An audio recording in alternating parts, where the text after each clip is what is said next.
Welcome to Stories from the Center of the Universe, the podcast about the human experience.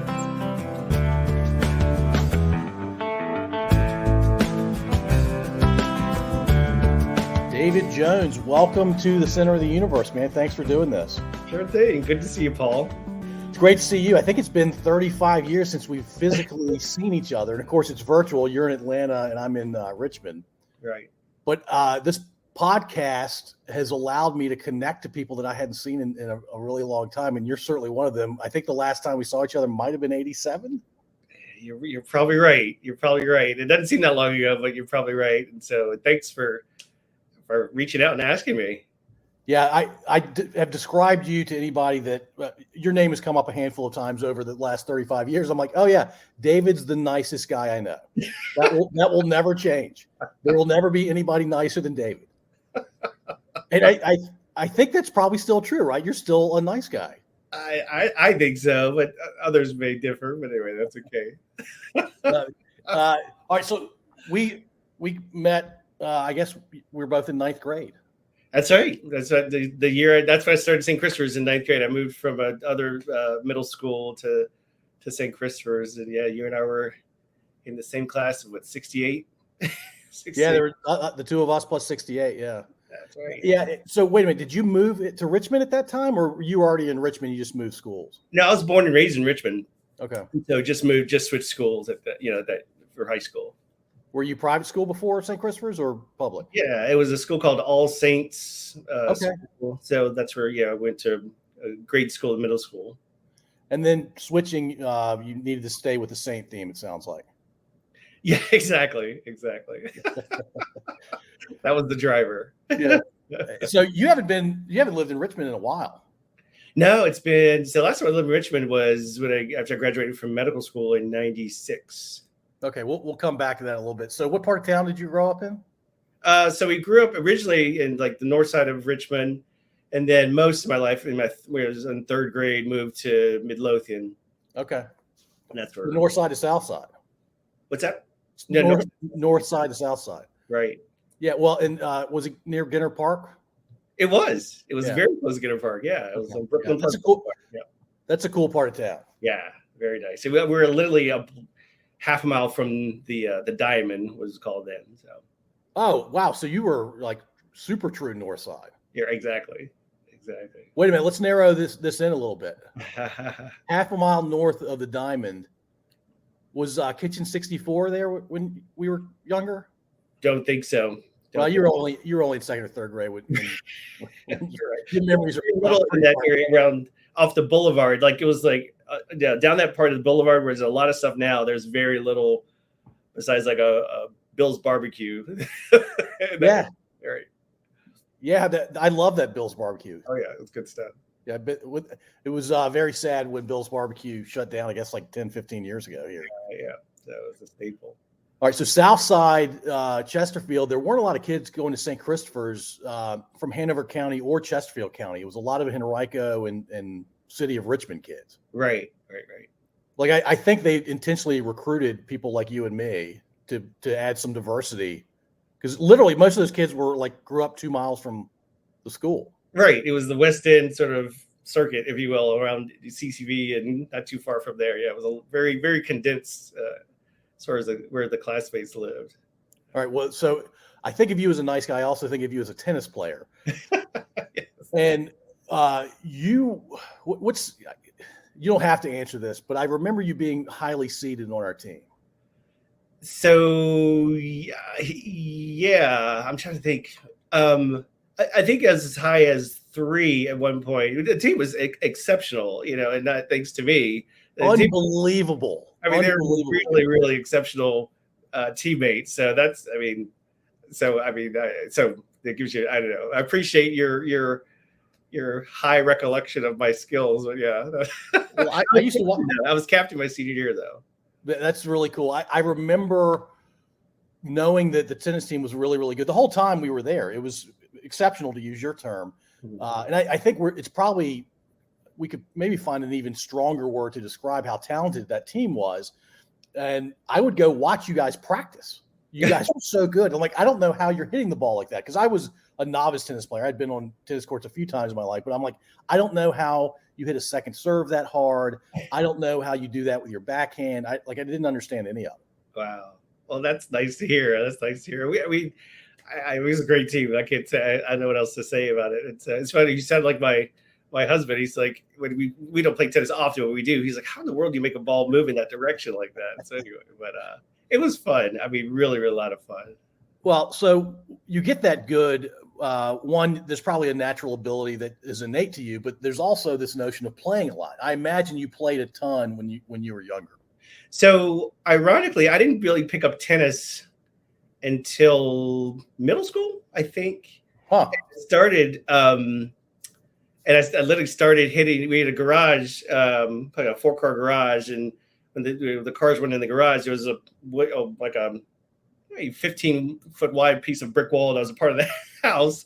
I used to go down there and just hit the balls against the wall for hours on end, and that's how I started. And then it started playing at on the north we lived on the north side. Started playing a little bit over there on some teams, and so but I was relatively later. I mean, much later than most starting, and just kind of I guess it was a combination of enjoying the game and just serendipity of being able to pick up the skill pretty quickly. So, and I think anyway, so that's it was weird how late I picked it up. So. Well, I mean, that shocks me a little bit, because your teammates, and look, I went there in 8th grade. You went there a year later in 9th grade. Mm-hmm. I remember the teams when I was in 8th grade. I remember the teams all through high school. And I mean, your teammates were playing from a very young age, and they played at clubs like CCV. Yeah. Yeah. That's a fact. That's why I go back to saying how exceptional they are as tennis players. Yeah. So what was it about tennis that was interesting or worth spending so much time doing for you? At least starting in middle school, it sounds like. Yeah, I mean, it's a good question. I think some of it is just I probably started with watching it and enjoying watching it on television, and then I just enjoyed the more I kind of even practiced, the more I enjoyed it. And there's something interesting about the sport in and of itself. Any tennis player would say it's different than pretty much any other sport, because most others, you're the only one on the court, and you have to problem solve in the moment, and you kind of have to, and it's I don't know, it's something about that is, and maybe there's a competitiveness that adds to it as well. And I think it's something exciting about it, just very fascinating. And so I think it's anyway. I just think it's very interesting to me, all aspects of it. So yeah, I mean, you and I are of an age where I'm sure you remember watching Borg and McEnroe go at it, or Jimmy Connors, and later on Lindell and those guys. I mean, that was fascinating TV. Yeah, I mean, if you just loved physical competition, that was some of the best TV going. Exactly. That's a great point. You're right. Yeah, I pulled for Borg every time. I mean, McEnroe was American, but he was such a jackaroo, as I would say. Yeah. That's a nice way to put it. I'm with you. I was a huge Borg fan. Yeah. And he won Wimbledon every time. It seems like when we were kids. I think he won 6 times, but he won 5 in a row, actually. Yeah. Yeah, 5 in a row, and I think a total of 6. Yeah. Yeah. I could have that wrong. All right, so I played a bunch of team sports. Yeah. I think individual endeavors like tennis freaked me out. I liked kind of hiding with my teammates a little bit, and it's hard for me to admit that. It was one of my weaknesses as a kid, and maybe even to this day. I really enjoy the positive aspects of team sports, but I also enjoyed a not so positive thing of hiding. You can't hide in tennis. No, and it's you can't. Good. I mean, it's great when you're playing well. That's great. When you're not playing well or you're losing badly, it's not pretty. Have you ever gotten really, really mad playing tennis? So I did when I was younger. It's funny you say that, because I think it was a part of, you mentioned McEnroe and Borg. I think McEnroe was probably the bad boy, and a lot of outbursts. And I think at a young age, you probably emulate what you see. And I think at early age, I did. And then once I went through a couple rackets, and my parents said, I get another one. So I was like, okay, I gotta, this just wasn't practical at minimum. And it just wasn't good sportsmanship in general. So reacting with negative emotion like that, I mean, kids do that. It's not the end of the world. It's funny when somebody over the age of, I don't know, 22, 25 does that. Right. Yeah. All right. So did you play other sports? So, St. Chris, we every trimester we had required, athletics. And so I temporarily did cross country. That was very short lived for obvious reasons. I think I played basketball a little bit, a couple of years. I did indoor track one season, way too cold, even indoors. And then, so those are the others, team sports I played, I would say, or just other sports I played in general. But, they were things to do for a requirement versus what I really enjoyed doing. I like basketball, actually. You were much better at basketball than I was. I appreciate you saying that. I remember you being on the JV team. Yeah. That was a fun team. We had a good time.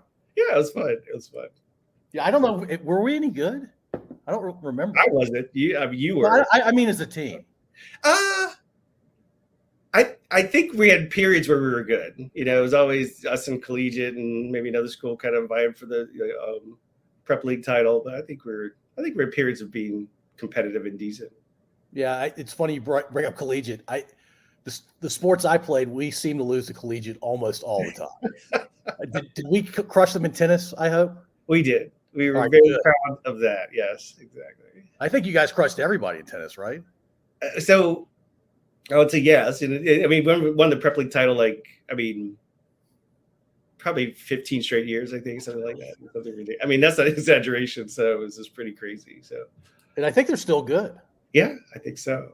Yeah, it's unbelievable. Yeah, that was a fun basketball team. Nobody came to the games, though. Basketball is not where it's at. Yeah. Yeah. So besides tennis and going to school and occasionally doing what your parents asked you to do, how did you spend your time? Did you have hobbies or interests when you were younger? Question. What did I do? I mean, by the way, it's an unfair question because I don't have an answer to this question. So, I guess tennis was my hobby. I guess if anything else, I did stuff like you said outside of what your parents expect you to do if you don't want to do it, or I have 5 siblings, so we probably did a lot of things together. Just there are 5 of you. You did 6 of us total. So I'm sorry, 5 siblings makes 6 total. Holy cow! What's the breakdown? What's 1 through 6? So it's. Male, their names or gender, whatever. Names and gender. Well, names is probably good. Lisa, Mark, Lori, Michael, me, and Lydia. So it's 3 and 3. 3 and 3, exactly. Yeah, I'm the youngest male. Take it for what it's worth. So you when you looked up at number 4, it was an older brother, right? And you had a younger sister, correct? And you guys were close enough in age where it was pretty cool. Yeah. So my brother was 4 years older than me, and my younger sister is 3 years younger than me. Okay. Yeah, those are good gaps in age. Yeah, exactly. Did it feel like you had like the older two? Did it feel like they were aunts and uncles kind of thing, or did it feel more like siblings? So it felt like siblings. And ironically, my oldest sister, the oldest of all of us, and I were probably the closest younger because she's 10 years older than I. So when I was coming up as a toddler, she was like an adolescent. So she was kind of like my babysitter, if you will. So we just hung out and did whatever together. It was really funny. I think the age dynamic was just enough that it was kind of like, we hung out a lot, but until I got a little bit older, she went off to college. So hung out a lot because she was effectively watching you, or hung out a lot also because you guys had similar personalities? It was probably a little bit of more of the latter. We have different personalities in some ways, but I think it was more the latter. And I think it was kind of, she was an age where she wanted someone, to kind of hang out with her. And I was at an age, I'm like, oh, sure. Whatever, everything she wanted to do. I'm like, that sounds like fun, And so I was just like the yes guy, the yes sibling, and she loved it. So, are all of your siblings still around? So no. So my brother, just 4 years older than me, he passed away. Actually, he passed away when I was at St. Christopher's. Actually, when I was 14. Oh, that's rough. That's awful. Yeah. So, yep. So, but no, he passed away. The others are still around. Yeah. Are the others on the East Coast? Yeah. So 2 siblings are in Richmond still, and one's in Raleigh, one's in now Charlottesville. Okay. So you guys are basically in the Southeast. Yep. Exactly. Along the East Coast. Exactly. You guys get together a lot?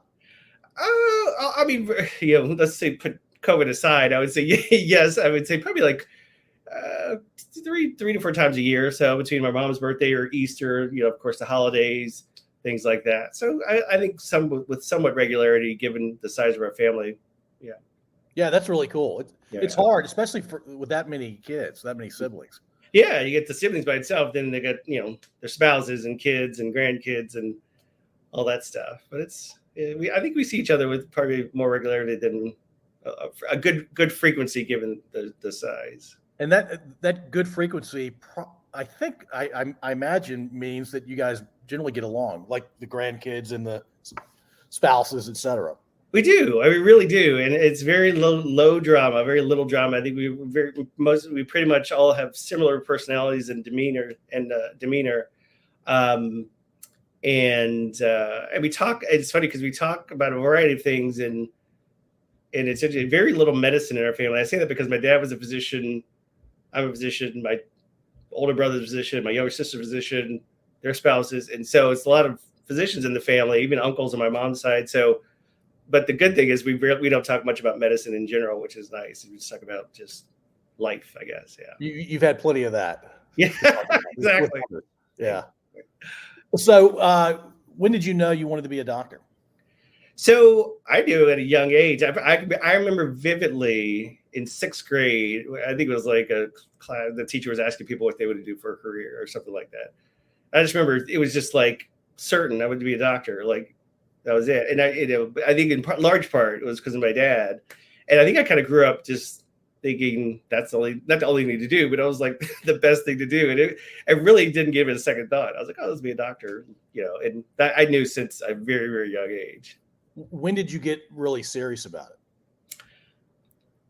I think I was always serious about it. I think the time it really became a kind of inflection point of decision making was in college. And so I was a psychology major, and of course there's pre-med requirements, but I got to organic chemistry, and that was tougher than any medical class I've had. And most doctors will tell you like that was brutal. And so there was a point in time where I took a semester without any medical classes at all, or pre-med class, because I was like, all right, do I really want to do this, or am I cut out for this, that kind of stuff? But then I realized as much as I liked what I was doing, it was nothing like science and medicine. I was like, all right, just got to tough it out and deal with it. It was just kind of a period of academic adversity that I hadn't really experienced. It was like, whoa, it kind of jolts you. But I think that's the kind of stuff that sort of also refocuses you, at least for me. And so if there's a point of more seriousness, that was probably it. Yeah. Yeah. What year in college did you take organic? That was sophomore year. Pretty much sophomore year, I think. Yeah. I may have mentioned to you this, or I mentioned this to you when we spoke a few weeks ago, but I plan on being a pediatrician as well. And from a fairly young age. And I got to organic chemistry, and looking back, I was not mature enough at that point to like really dive in and go through the hard stuff. And so when it got hard, you had this fight or flight response to everything in life just about. And I flew away from organic chemistry as fast as I could. I stuck in as long as I could until I knew I had to withdraw. And so I withdrew from the class and left. I'm like, I guess I'm not going to be a doctor anytime soon. Got it. Yeah. I learned that you really had to hunker down and really get serious about it. I just was not in a place. I wasn't mature enough at that time, but you were. I like to think so, I guess. It was a point where I wasn't sure, but yeah, I guess so. Yeah. I imagine most people that have become medical doctors have some self-doubt along the way, right? Yeah. I think it's universal pretty much. Yeah. So I imagine there are a handful of people that are just so wickedly smart that they don't sweat anything, but yeah, I've never met them. Neither have I, I think even people who won't admit it, I think everybody has those moments. You're a very nice guy, as I mentioned at the top. And so because you're so nice, I'm not going to say anything negative about the school you went to. Normally I would. But why did you go to Duke?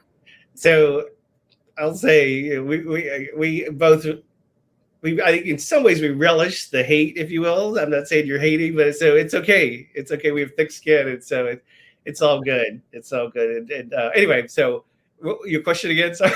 Yeah. Why did you choose Duke?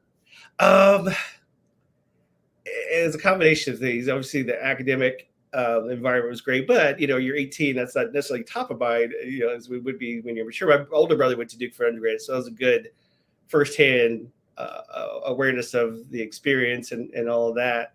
And huge basketball fan. It's interesting. I mean, you can't deny that that's a huge draw for this school, even though it's not an acceptance requirement. But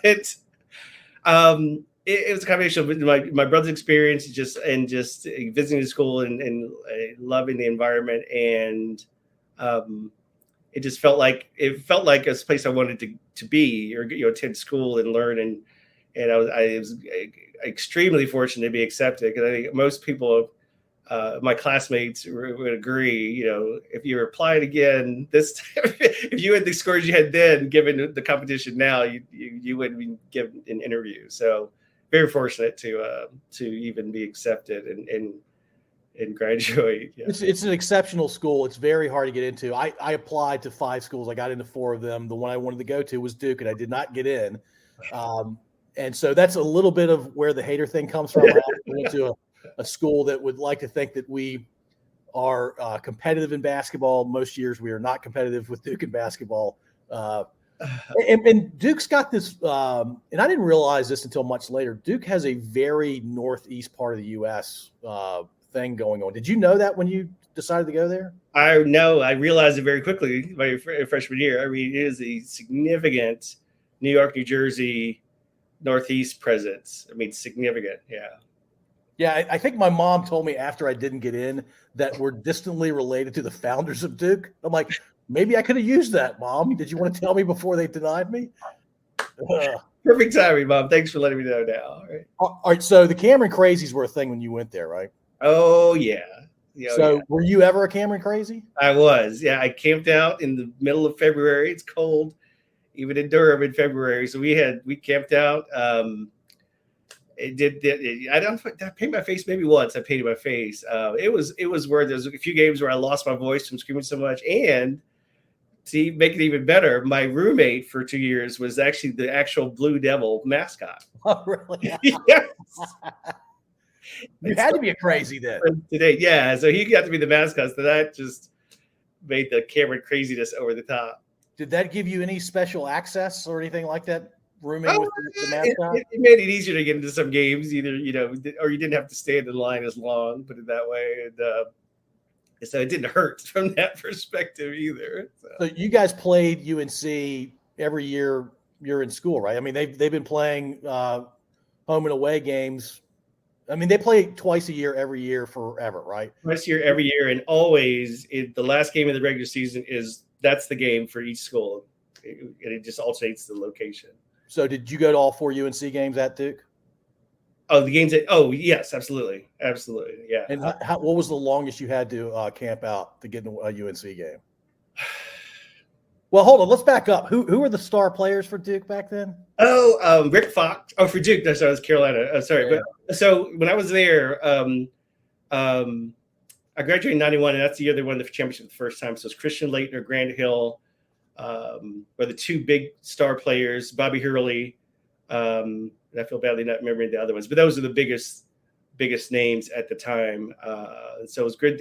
So that helped not only obviously for the success of the team, but also being the roommate of the Blue Devil. You got to meet the players and get to know them as well. But I mean, those are the big stars or big names at the time. I mean, there are probably no bigger names in Duke's history.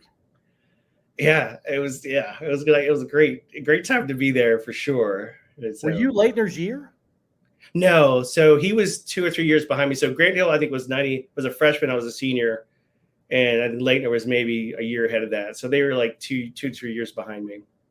What an awesome time to be there, though. Holy cow! Amazing! It was amazing. So go ahead. Sorry. So actually, the year we won the championship, it was the championship was in Indianapolis, and the year before Duke had gotten blown up by UNLV by 30 points. And then I remember.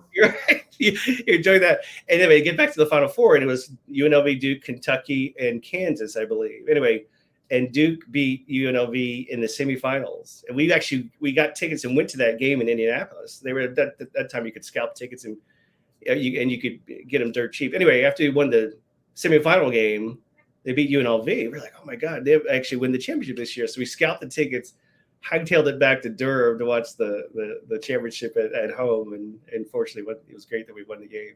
That UNLV team was undefeated going into that semifinal. Oh yeah, it was insane. It was insane. Yeah. I didn't gamble back then, and I have never really gambled, at least not on sporting events. And I think the spread was like 13 or 14 points minimum. Yeah, I think the world thought that they would win by 20 plus for sure. Yeah, and they kind of blew Duke out the year prior, right? They did. I mean, by 30.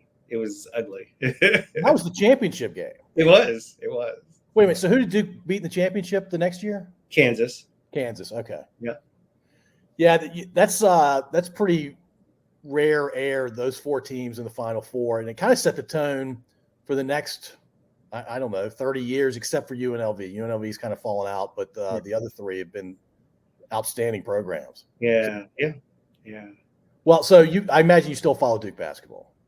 Very closely. Actually, Coach K retired this past season. So, but my friend who's the roommate, the Blue Devil rather, and another good friend from Duke they both live in California. Anyway, long story short, we all decided to get tickets to a Cameron game in January of this year, which was one of the last games. And just put to say it was a good investment, put it that way, to get the tickets. And so, but it was such a fun time. It was worth going back and seeing one of his last games. And so, still a true diehard fan, no matter what. So, I think in order to be able to afford a final game ticket, that last game in Durham, you had to be a medical doctor plus be famous on TV kind of thing. So we debated for a while. We're like, are you sure we want to?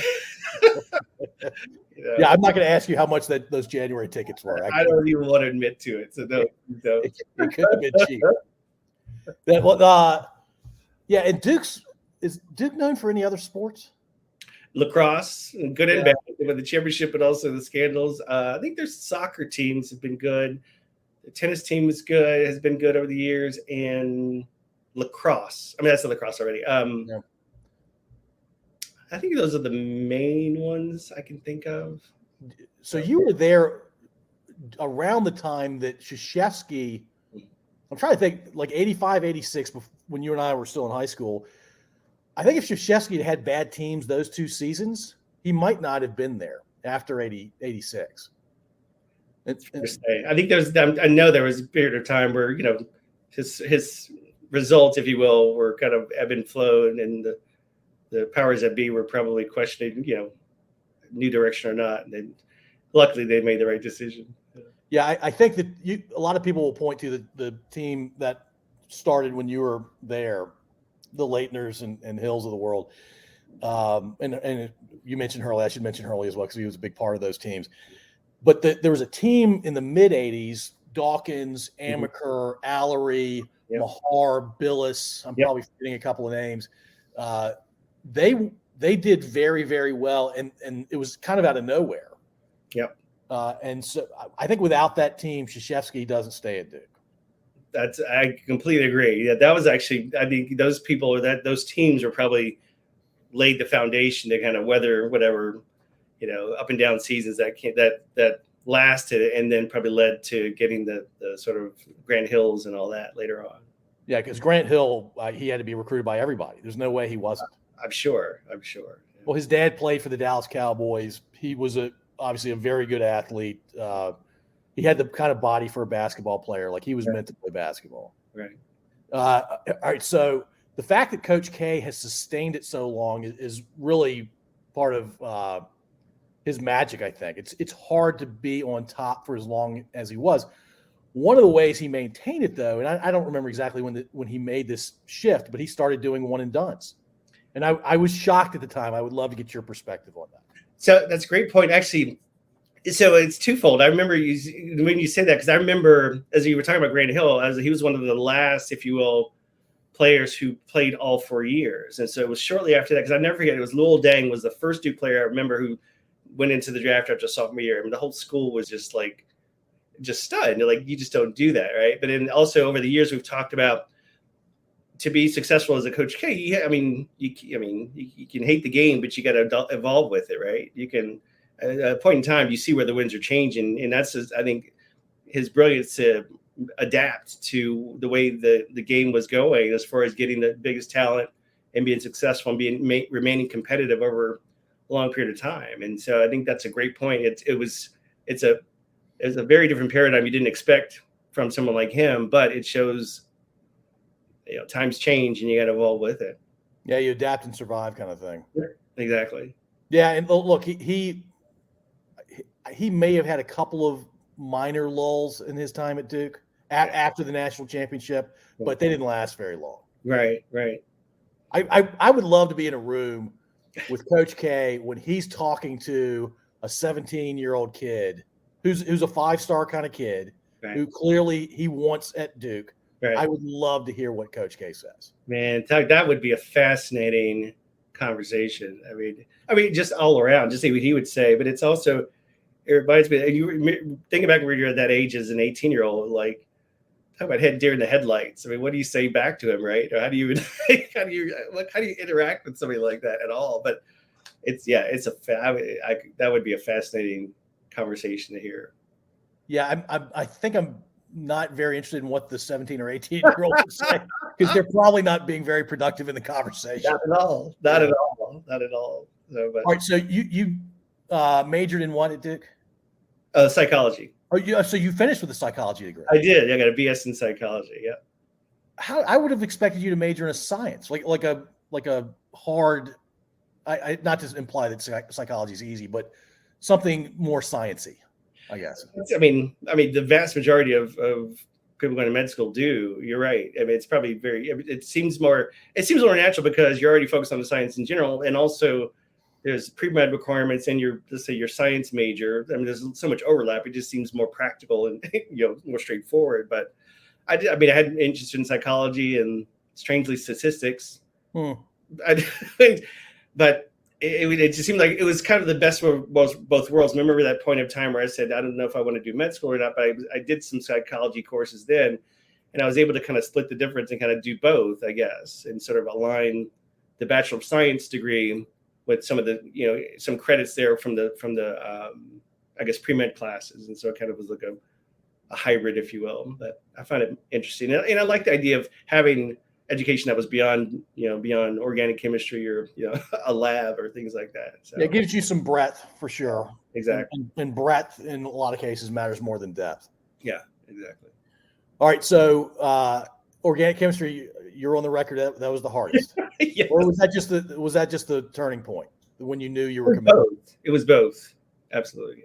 Yeah. What was your easiest pre-med class? You don't remember those, do you? Not in the least. Maybe biology if you had to answer something. But okay. But you just don't remember those, right? All right. So you're senior. You're looking to go to med school. You're feeling pretty confident you're going to go to med school at that point, I imagine. As confident as you can. Yeah, exactly. Well, what would lead you to not being so confident in your senior year?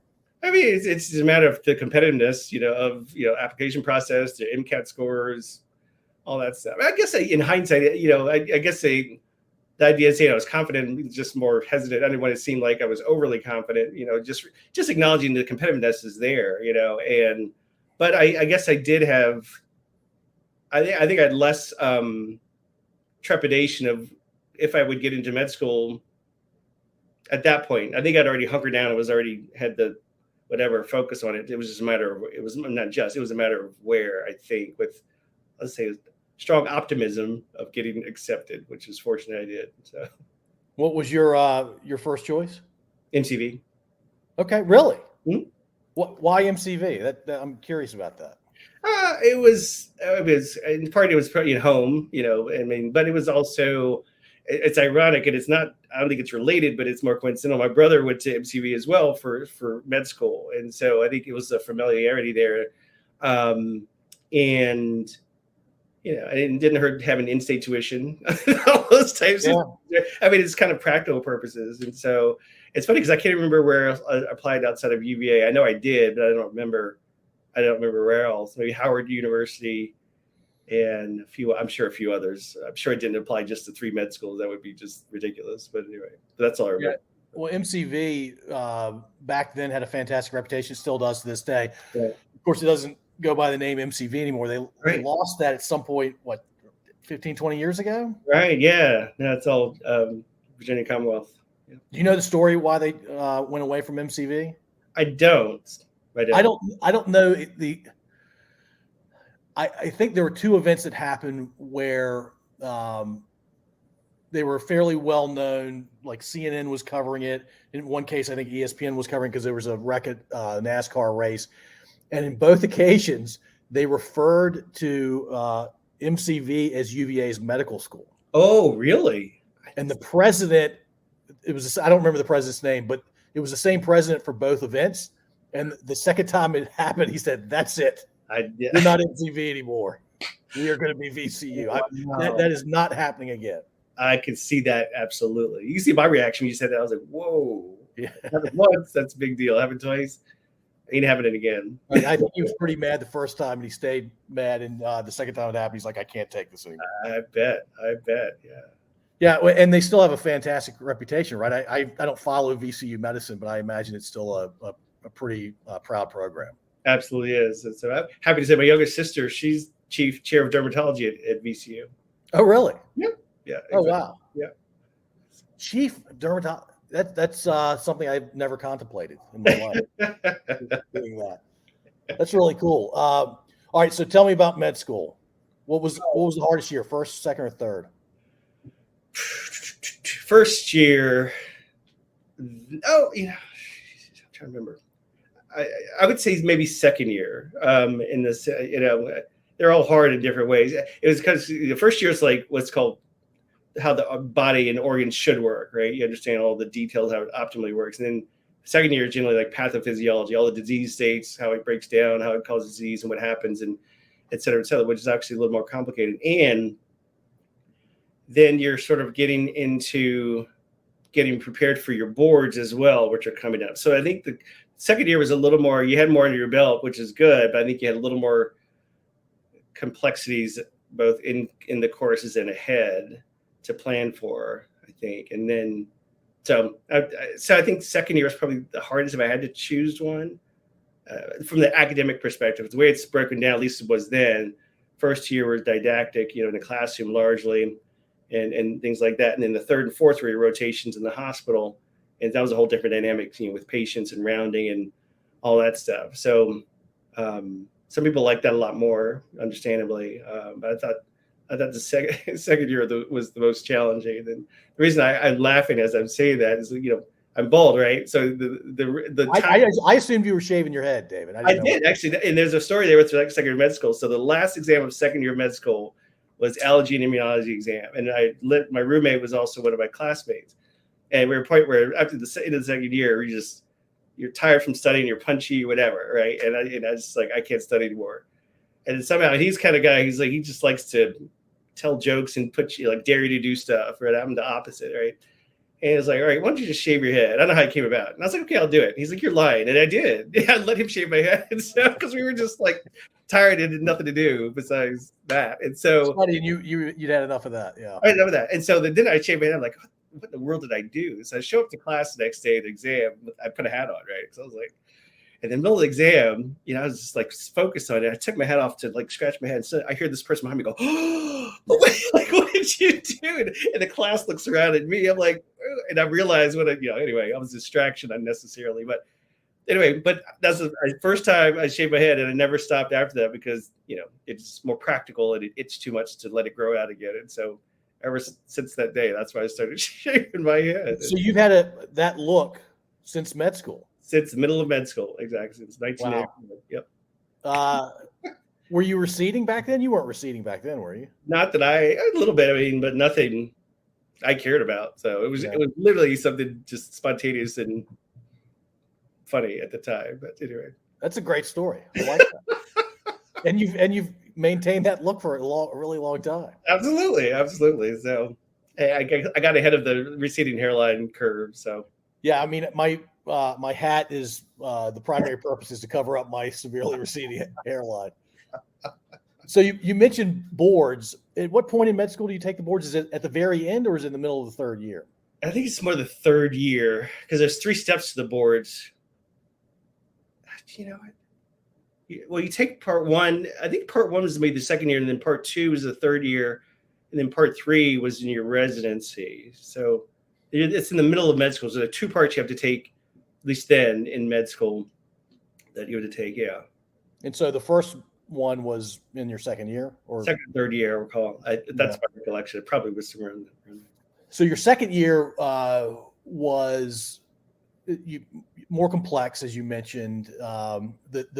What you were actually doing on a day-to-day may not have been the most fun for you relative to classroom, and you had the anxiety of worrying about the first board coming up at some point soon. Right, exactly. I've talked to a handful of doctors. Which board was the toughest? Third. For me, third. Is it meant to be the toughest? Probably. Yeah. That was after the third. You have to pass all 3 to then ultimately get. I think you'd have to, for your license, you have to pass all 3 to get your license, I believe. So you have the degree in from your med school, but you have to get your license of practice, and you have to pass all 3 stages to get your license. So it makes sense that the third would be the most challenging, right? So yeah, it seems intentional. Yeah, exactly. At what point did you know you wanted to be a pediatrician? So halfway through med school, that was an interesting time in my life. So I started med school, got through the second year of med school with the clear intention of doing orthopedic surgery. And then, as I mentioned, the rotation start third year, and the first month was like the VA hospital, which is like a month that seemed like 6 months to me. Anyway, and then my second was pediatrics, and then within a week of doing pediatrics, I just had this epiphany. I said, this is literally what I want to do. I said, this is it. Just the idea of pediatric medicine is so dynamic to me. There's so much more to it than I thought and realized. It was just, you have people of all ages from newborn to 18 and everything in between. And within days, I was like, I'm sold, and never looked back from that. Well, so the notion of pediatrics, the reason there's a specialty in medicine is the human body is changing quite a bit over that time frame. Right. And I guess arguably it's changing beyond 18 and for some folks, but they go through puberty as children. Their bodies are growing, and at times wildly growing. And so I imagine that the variables for pediatrics are there are a couple more variables that just aren't at play for other disciplines. There are many more, actually. It's not only just medically, what would, for example, for a newborn or a child under 3 months, if they had a fever, let's say like just 100, which seems to us like low grade, which it is, but that's a whole different dynamic. That's much more serious for a child who's 3 months old versus even 3 years old. And the whole different dynamic of how you work them up and what you're concerned about and how you manage that and all that stuff. And so that by itself, you have all these different considerations about what may be, how serious things may be or not. And then there's the social aspect. They have the development, and they also, their own development and socialization. And there's safety issues, and there's parenting issues, and there's so many avenues and aspects of it. I don't know. That's just, I think it's so much more dynamic, and things evolve so quickly, I would say, to me, than other specialties. And so that's one of the parts where I thought I found it and still do find it fascinating. So I imagine, before I ask the question, I just popped into my head. Let me ask a different question. Were you in hospitals mostly? Were you in a practice most of the time? What kind of environment were you in practicing pediatrics? So after residency, obviously residency is hospital-based, pretty much 90%. And so I was basically in a practice, outpatient practice for the most part for 20 plus years or so, a little bit inpatient for like the newborn nursery, things like that. But mostly was large multi-specialty practice, outpatient. I imagine you've seen some things that you wouldn't wish on people doing your job, because you're interacting with families and trying to address the needs of the patient. And to your point earlier, they could be really, really young and can't advocate for themselves. And you probably dealt with the extreme sadness. I don't want to ask you about those because I prefer to talk about a story where like you thought it was pretty dire, but it ended up working out and it's very memorable for you? Do you have a story or 20 like that? We're not going to go through all 20. Just give me your. So I actually have a story that's probably a little bit of both. Actually, his child, I mean, he was I think he was maybe 8 or 9 at the time, and he was having all these infections that just were not clearing up with different antibiotics and stronger antibiotics and so forth. And when you get that in some situations, somebody's having all these serious infections, you worry about some immune compromise, that kind of stuff. Some kids are born with it or things like that. Long story short, what we find out ultimately was this preteen had HIV and had got it from a transfusion shortly after he was born. And it was at a window of time where the blood supply was being screened, but not close enough. It was like the perfect storm of him being exposed, unfortunately. So that's the sad part. However, over time, fortunately, he got diagnosed early and got the treatment he needed over time. The great part of the story is that he's now in his 30s and has a family of his own and is happy as can be and is thriving and living the life he always wanted. And he and his mom were just, and I see her periodically, and she's just still so thrilled. And so just being a part of somebody's life, both at a very, I mean, that being a part of somebody's life and helping them as far as caring for them from a doctor perspective. I mean, it's kind of it's the most, I mean, vulnerable at one point, but it's also one of the more satisfying points. And I hadn't thought about that in years until you asked me that question. It's so funny. Yeah, I imagine it's. I mean, the emotional roller coaster for something like that, especially over a longer period of time. It sounds like for that particular case. Yeah, and it's fantastic. It ended like that because at the beginning of that epidemic, nobody knew which way was up, and people, the survival rate was virtually zero, right? Exactly. Yes, exactly. Yeah, and not having the screening set up because of whatever time frame this happened. That's tragically unlucky, but it ended up not being a tragedy, it sounds like. Exactly. Yeah, that's I don't know if I could handle the emotion. Was it super emotional most of the time, or was it pretty straightforward most of the time? It was, I wouldn't say it was super emotional most of the time. I mean, there were points where emotions came in, but I think it's a part of as physicians in general, there's, for better or for worse, there's a compassion point, but you also you need a sort of a barrier, some distance in a way, because if you get too close, you lose your objectivity and really are not serving them very well. You're really you're making decisions based on your emotions and not what is maybe medically sound, if you will. And so there's a point where there's a balance of kind of getting close to people and connecting with them in a way that your emotion, you obviously need to be empathetic to be effective and be just human in general, but not too close. And so you kind of sort of modulate this fine line around the emotional piece of it. Yeah, but it's because you are empathetic and you do care about your patients that you do your best to find that line every time out. Exactly. Yeah. So talk about the team around you in outpatient pediatrics. Are there nurses, lab techs? I mean, what does that environment look like? So it's all of that. It's nurses, it's lab techs, it's radiology techs, it is front staff who check in patients and things like that. People who do sort of those administrative insurance pieces. So it's a lot of different pieces to it, but mostly like clinical staff. It's either nursing staff and back office staff in general. All right, I've always wanted. I ask every doctor I talk to this question, but it's meant to be fun. The spirit of this question is meant to be fun. Why? Every time I've gone to the doctor, and anybody that I've ever known goes to a doctor, why do we have to wait 20 to 45 minutes every time? Why is that? Okay, so I'll tell you. I'll give you two different perspectives. So my dad was a doctor growing up, and every time I'd go to his office, the waiting room was packed with people.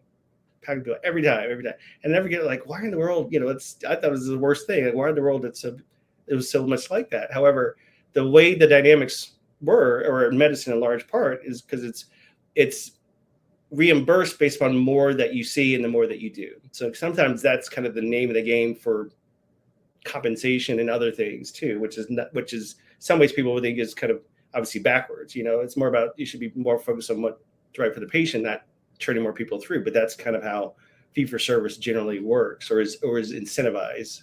And so that's unfortunate. So you basically end up scheduling more people, double booking X, Y, and Z, more than you can see in a given window of time. And so the patient's the one who suffers, right? So that's one piece of it. Then there's the other piece, which is more of a systems piece, in the sense that when you come into the office, say your appointment is 15 minutes and you only have one doctor to see, but invariably your appointment takes longer than 15 minutes, right? So what happens is what's supposed to be 15 minutes becomes 30 minutes. Then the next person starts 15 minutes behind, and that becomes another 30 minutes. So there's this cascade of it's like supply and demand. It's not like you're overbooking too many people. It's like the time slot for that you should allow to see patients is too small. And it's been this sort of antiquated way of 15, 20 minutes to allow for more patients. But so that's the other piece of it, that is it's fixable, but it's not easy to fix. And the reason why I separate those two out is because I see that, and it took me a long time to see the second part of that, in a sense, from a systems and process improvement perspective, because I got my Lean Six Sigma black belt a few years back. And as a part of that, you get to see kind of processes and how things are, kind of see it from a outside looking in or a broader view, and say, you see how the system's designed, you see how it's sort of the inputs, and there's a mismatch there, but it just sort of keeps cramming more people through the system doesn't have the capacity. So it's more of an engineering perspective. Like, you have to redesign your system in a way that both allows you to see the patients in the time you need to see them, but in a way that's still going to be able to, be effective. And so anyway, so it was a very long-winded answer. That's probably it's a great answer. I love that answer. It's the best one I've heard yet. And and so the marriage of those two concepts is, I'm making this up, but I imagine it's something like 80 to 90% of visits take anywhere from 15 to 40 minutes. And so, that's data that you need to figure out the process part. Exactly. But your first point, we're going to schedule everything for 15 minutes, right? Because it could all be 15 minutes a day. And we want to maximize the number of people that come in. Exactly. Yeah, that makes a ton of sense to me, and that actually will make me more patient the next time I go. It's not intended to make people wait that long, and obviously things that seem straightforward are not straightforward always, and so sometimes even but it's not intended to make people wait or piss them off or disrespect their time. It's a system that people have to work in. So yeah, no, I get it. Yeah, I mean, it is what it is. It also, another part of the world that functions that way seems to be the court system. I can imagine that. Hey, we're going to have 12 people show up today. We might only see 8 of you. Right. And we're going to put you in orders 1 through 12, and it's kind of random. And if you're number 10, sorry about that. Exactly. That's actually worse. It is, right. All right. So when you graduated medical school, residency's next, and that's typically a year or two? 3. It's another 3. Oh my gosh. Yeah, med school's 4. When you finish residency, you've done 10 years of post high school. Actually, 11. Yeah, so 4 years of med school, and years after high school, it's 4 years of college, 4 years of med school, 3 years of residency. Yeah. I keep forgetting med school's 4 years. Yeah, I'm around more lawyers in my life than I am doctors. So yeah, it's 11. Yeah, it's almost as long as K through 12. That's a good way to put it. I didn't think about that, but yes, it is. That's like going K through 12 twice. It's a lot. Yeah, that's a lot. Yeah. All right. So when you finally got through all of that, and you knew there's a white robe ceremony where you figure out where you're going to do there's some white robe thing that happens. Tell me about that. So it's cool, actually. It's called match day. So the way it works is when you're in med school, like your third year, you start thinking about where you want, A, your specialty you want to go into, and B, where do you want to apply and do your training for residency, wherever that is. And so you send out applications, and then there's a process where if they're interested, then you'll get an interview and you go out and interview and all that stuff. But once that's all said and done, there's a point in time where that stops, and each med student has to sit in rank order of their program in preference that they want. And each residency program does the same thing for their students they interviewed, and where those match, what's called is where where the best match is where you end up. So if it's 1 and 1, then you end up there. But if you're ranked this program here at 1 and you're 10 on their list, you might not get that. You may get the next closest thing. So it's kind of you have some control because you apply to certain places and how you interview, but then it's how the match sort of falls. And the way it works, there's a day where everybody finds out in the same time. So it's a big event.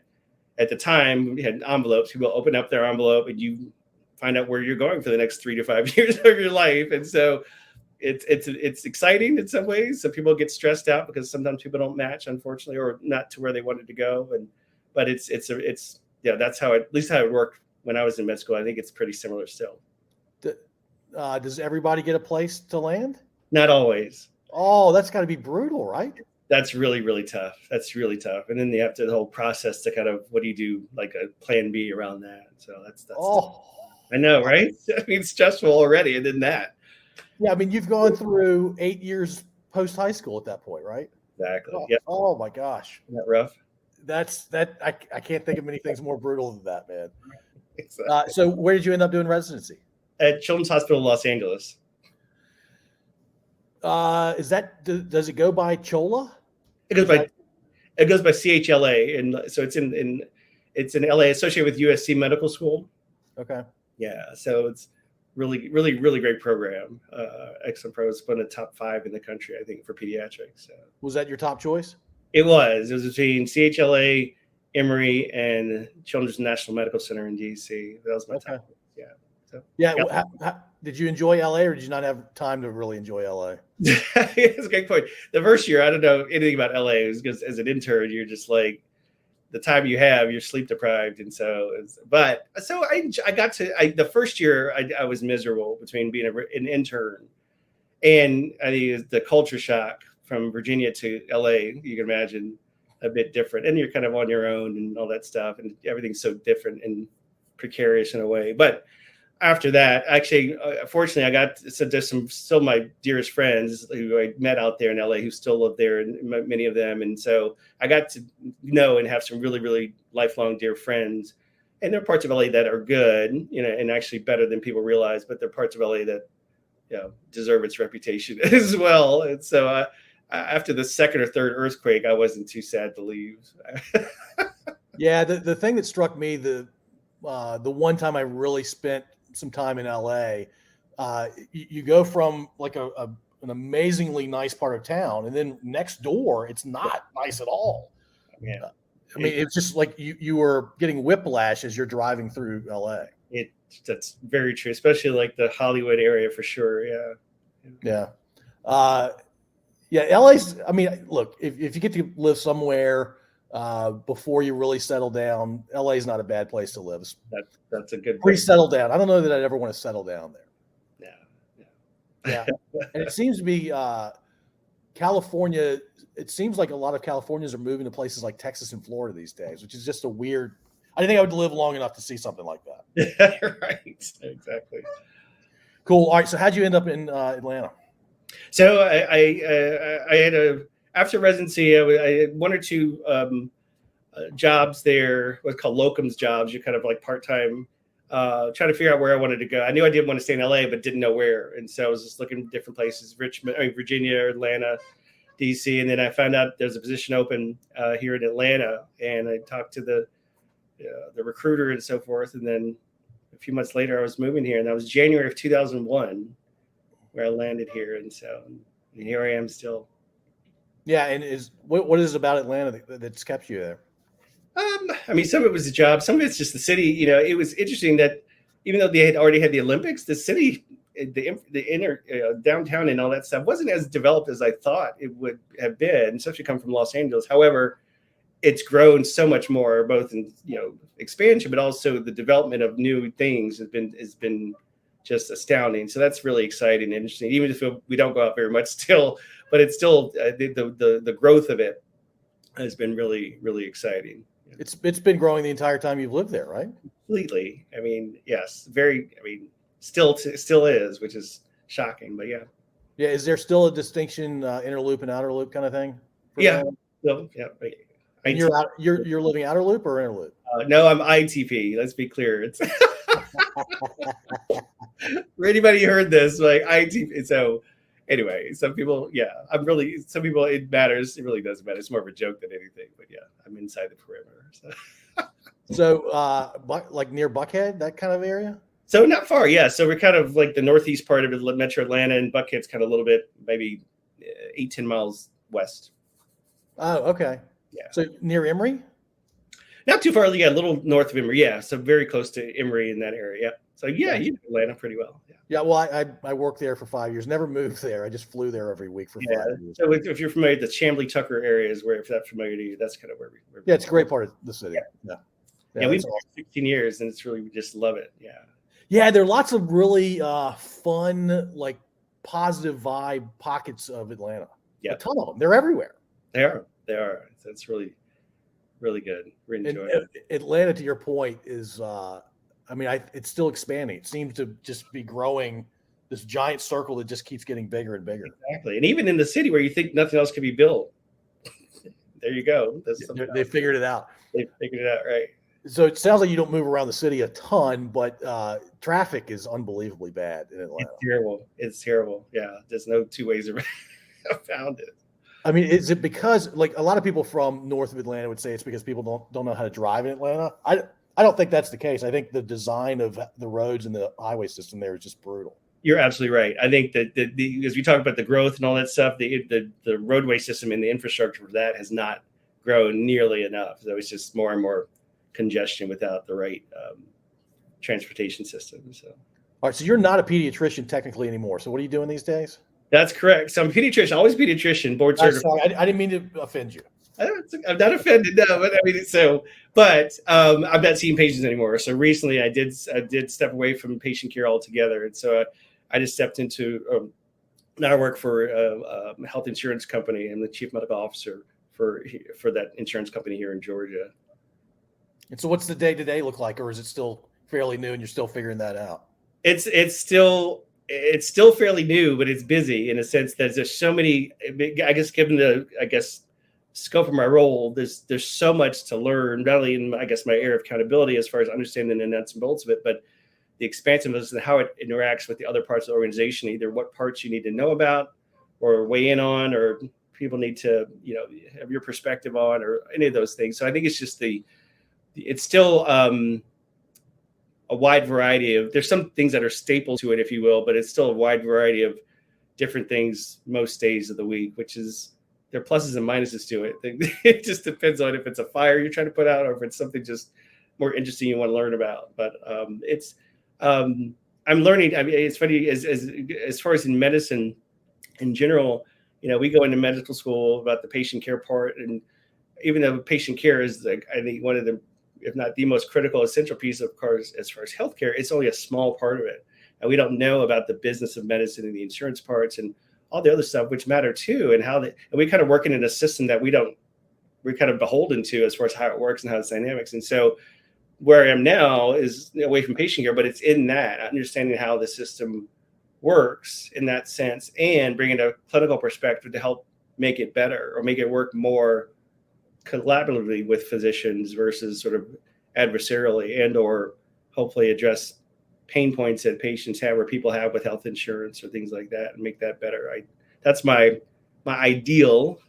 One of the reasons why I made that direction, but it's more than anything, it's an opportunity to, I think, in any field, to grow and learn more and be more stimulated mentally and frankly happier overall. And as busy as I am and feel a bit of a fish out of water at times, I'm happiest I've been in a long time. Oh, that's great. Yeah. I didn't expect you to say that. Are you pulling more on the Lean Six Sigma sort of thing, or more on the medical stuff, or pretty good portion of both? Right now, it's more the medical, and just kind of understanding that, I think, the nuts and bolts of the work, I think. But as I get to know more and meet more people and kind of see different connections, then you can see where things, maybe the Lean Six Sigma, you think where things aren't as connected as they could be, and how they could be more inclusive or more connected or more streamlined, or where there's breakdowns in the system, it's too many handoffs. And that's where the Lean Six Sigma piece can come into play. I just have to understand the inner workings of the organization first, which takes some time, and then kind of bring that in sort of gradually. Or it's almost like you're solving multiple puzzles that are intertwined. And I think that's the good news, right? Right. And the fact that you're, whatever aspects you're enjoying, it sounds like you've got overall enjoyment from it, and that's I'm happy for you, man. Yes, I am, very much so. Yeah, very cool. All right, I've got an oddball question that we ask most of our guests. You're a talk show host. One night only, one day only, whatever time of day it happens. You get to choose what time of day it happens. You get to pick your guest. Your guest, one female, one male, one musical group or musical act. It can be a soloist. And if you're into stand-up comedy, you can give me, or you can have a stand-up comedian.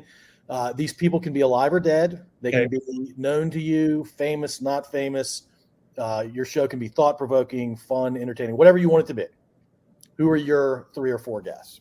This is meant to be revealing about your personality. So I think the male, I would say Coach K, in the sense that, I mean, that's kind of person, as we talked before, you want to pick his brain, or just kind of every time he opens his mouth to me, you're like, it's just what he's accomplished and what he experienced is so fascinating. You'd love to just let him talk freely, and see what you learn or experience. So I think that would be one. The female would be, actually, I'm laughing because my husband hears this, he's laughing. I understand why. Steffi Graf. And it's not just the tennis angle. I mean, that's a big part, because I think she's absolutely just beyond words as far as her talent or skill. However, what fascinates me the most beyond that is that when she played, I mean, she was kind of her own person. She was no nonsense, basically. And it was a business to her, which is, in fact, it was. And when she left the game, she just left on her. It was like one day she was like, I'm done. She just knew it was time to move on to something else. And she was a big fanfare. She could have been. She was like, next thing you know, like, where'd she go? She's like, and since then she's doing her own thing, and not the Steffi Graf, big celebrity person. She's doing her life in a way that she wants to, under the radar. It's just there's a self-awareness and a confidence to that, how she approaches those things. To me, that is always fascinating me, and integrity in some ways. And so I just, just being a huge fan, but also just kind of hearing from her, like how you make those transitions in such a public way, and not looking back and not being apologetic about it. And then, well, before you go on from Steffi, Stephanie and Andre Agassi are still married to this day, which is, both uber famous people, especially back in the day. Right. And how they're still together is unbelievable to me. But I think one of the ways they've done that, because they are still famous, right? Especially for people of a certain age and older. I think when they do pop up their heads and they use their fame, what I've heard is it's almost always for charitable endeavors. Yep, absolutely. So they're not popping their heads up to say, hey, look at me, and get that adoration. They're like, hey, I'm going to do this. My name can help a lot of people out here, so I'm going to use my name to do that. Exactly right. Cool. All right, musical group or comedian or both? Now he's my favorite artist, but Garth Brooks. Okay. I mean, he's insanely talented, right? Again, someone who's so talented, but I know sometimes he's got this Garth Brooks radio. I don't know if you listen to it on satellite radio, but it's interesting because periodically he'll be on there, and with his wife Trisha Yearwood, something about he seems very thoughtful and very just aware, if you will, and just I don't know, something about him that I think not only his talent and skill, but there's something about it seems just very relatable, and also someone who could be so famous, so insanely talented, but also be sort of the guy next door in some ways is fascinating to me. And so I think people who kind of are very talented and successful and are aware of it, but aren't beholden to it and can still be themselves and be kind of right in that sweet spot is just, I think, really some of the most impressive things to me. So yeah, relatable is a fantastic word with him. And I think this story is accurate. He got out of music for a while to help raise his kids. I think so. That's even, that by itself tells you all you need to know, right? Yeah, very relatable. He's the kind of guy that you wouldn't mind having a beer with. Exactly. Yeah. So you would interview him and he would perform, it sounds like. That'd be great. Exactly. That would be ideal, right? Okay. But are you into stand-up, by the way? A little bit. Yeah. Do we give you a comedian, I guess? I don't know. I mean, if you don't have to have one, this is your show. Not really. I mean, I'm not into it, I would say. I mean, there are people I find funny, but not like, oh, I got to go see that show. Yeah. Don't have a comedian if it's not part of what you want to do for your one made-up show on this podcast. No, I'll pass on that. Thanks. But I mean, I definitely check out your show. Cool. I think I'd be most fascinated by Steffi Graf out of those three. That's interesting. Good. Yeah, I mean, Coach K says some really wise things every time he opens his mouth. Right. Garth Brooks, the kind of guy I wouldn't mind like grilling some hamburgers with and shooting the breeze. But Steffi seems, I mean, they're all rare. They've all achieved rare things in their lives. But Steffi, I think I'm most fascinated by Steffi. Yeah, very cool. All right, let's end with you telling me about your husband, how you guys met, and the story. My husband's Michael Felon, just fantastic person, and just a sweetheart, big heart, very funny, and makes me laugh every day. So we met.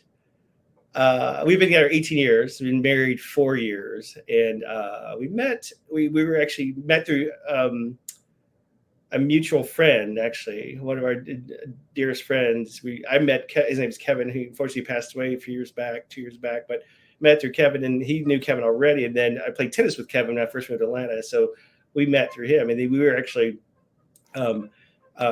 friends only for about maybe 2 years or so, and then circumstances changed in our respective lives, and then we ended up realizing we wanted to spend more time together, and kind of blossomed from there. And he's just he's a riot. So he grew up in Tennessee, and it's a great family. And so we're living we've been in our house together for 16 years, and have a beautiful border collie that makes us laugh as well.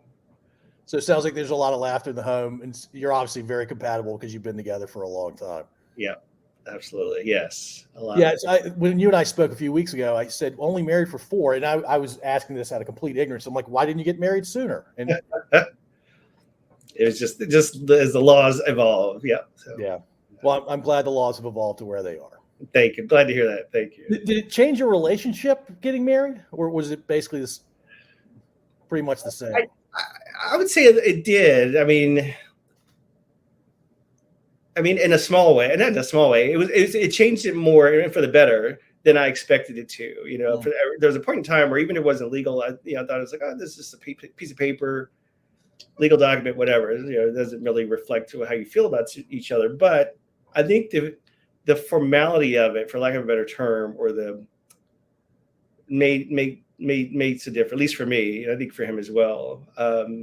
So yeah, it's different, and I'm pleasantly surprised that it is. It brings depth to the relationship. I think so. Yeah. That's how to put it. Yeah, that's cool. David, well, I appreciate you doing this, man. I think I said an hour to an hour and 15 minutes. We're almost at an hour 13. You are as nice and as pleasant as I remember you. You've accomplished things that apparently I gave up on when I was 19 years old. I wish you had kept playing tennis, though. You played a year at Duke, right? And then if you wanted to be a doctor, you had to choose one, right? Oh yeah, it was pre-med just clearly was not going to allow for anything outside of that. Did you have dreams of being a pro tennis player?